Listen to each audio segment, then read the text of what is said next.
Hey there, my fellow lunatics, and welcome to Dakon's Madhouse. Hey there, my fellow lunatics. I'm doing a giveaway. I've got a couple of codes for a free month of Xbox Game Pass, and if you want to play Corekeeper on Game Pass for free for a month, or maybe you've got a friend who won't commit to playing, then this is the giveaway for you. There's no cost to entry. Just hit that subscribe button and leave a comment on any of my videos with the hashtag #EnterTheMadhouse, and you'll be entered for a chance to win a free month of Xbox Game Pass. This competition will be running from August 26th until September 2nd. Winners will be announced shortly after. So enter the Madhouse for a chance to win, and we can all explore the caverns together. Hello everyone, and today we're talking character builds, specifically builds in the early game. During this time, your skills are low, your hit points are low, and the Malagaz boss fight is a significant skill challenge during this time. There are many builds that you can use to take down Malagaz and move beyond the wall with ease, and here is one more build. This build today focuses on melee combat. Let's go ahead and get started. This melee build focuses primarily on damage boosting. While it does have some armor and hit points to help with defense, this is largely an offensive build. This build is also largely an iron build. We have got the iron helm, the iron breastplate, and the iron pants, all of which are crafted at the iron anvil. But wait, there's more. We also have the iron shield for the offhand of choice here, though in truth, you really could put anything else here if you want. The rift lens, the swift feather if you prefer. I put the iron shield because I like the defensive capabilities. It's also thematically appropriate with this kind of sword and board, knight in shining armor kind of look that I've got going with this build. But it's not required. If you prefer a different offhand item, it'll work just as well with here. Now, the iron shield can be crafted as well at the iron anvil. For our necklace, we're using the polished copper cross necklace, and this one can be crafted at the jewelry workbench. Now, when it comes to rings, personally, I think the Wild Warden rings are the best, especially if you use the slime or the dog pets.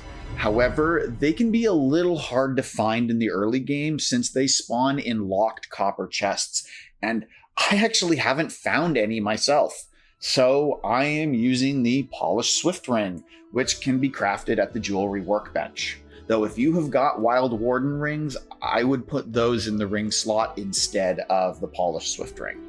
For our lantern slot, I've put in the pumpkin lantern because of the heal over time. I think that that's useful, especially with melee. However, it's not required. You could put really any lantern that you want in here, and it'll work just fine with the build. The same is true for Gorm's stomach bag. Since I'm in melee, that extra health is very useful, as well as the fact that this has the most bag slots of any of the bags at this time.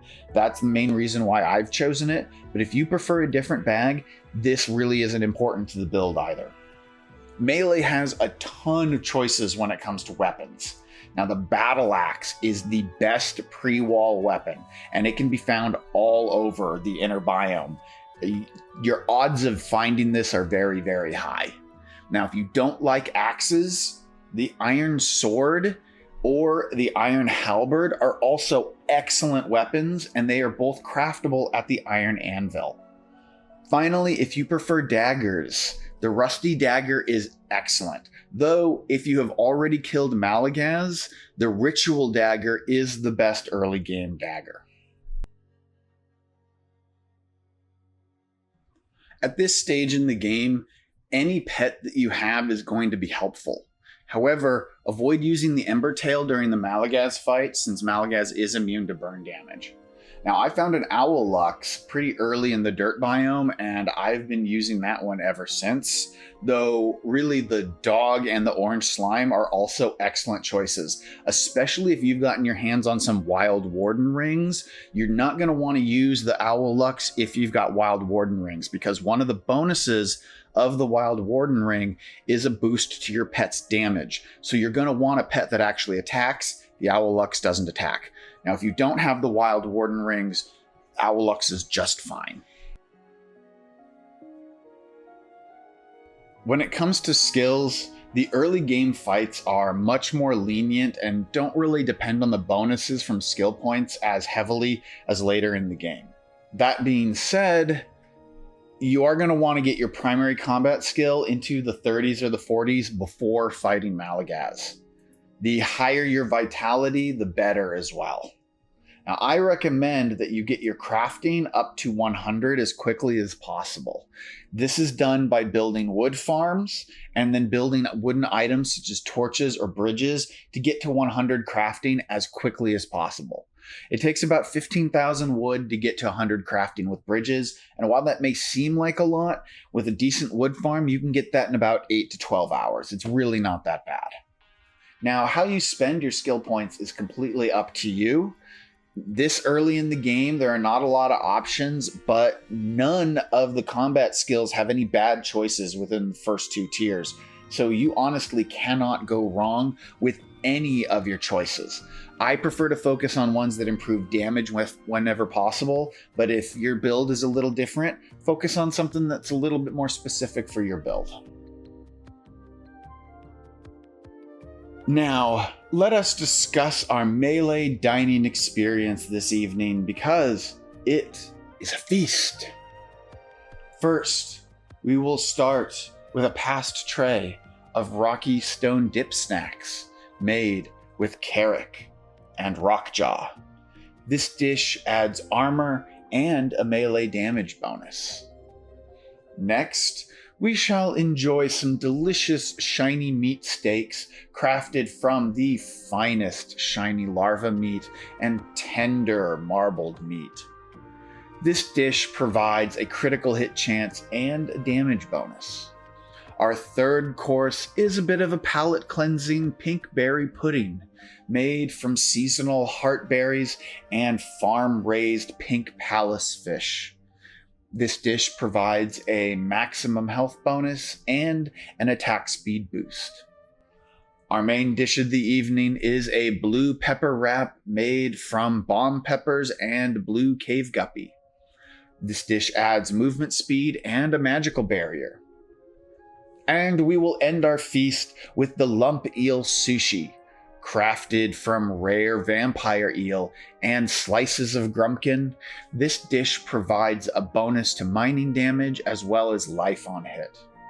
The drinks of the evening consist of an enrage potion, made at the local alchemy bench and provides a melee damage bonus. A cup of hot punch, flown in from the winter holiday elves. This gives an attack speed boost. And then either your choice of either stone skin potion crafted at the local alchemy bench or the meadow milk made by local Moulin. Both provide an armor bonus, but they don't stack together. Whew, after all of that, I'm gonna need a nap. And now that you've gorged yourself on our buff foods, you can pay your bill by liking this video. And if you want to leave a tip, just hit that subscribe button. If you're feeling extra generous, join us on Patreon or become a YouTube member. Links in the description below. Now, this isn't the only way to get through the early game, and I'd love to hear how you've put your character together. Let me know in the comments, and I hope this helps you with your early game builds. Until next time, stay crazy.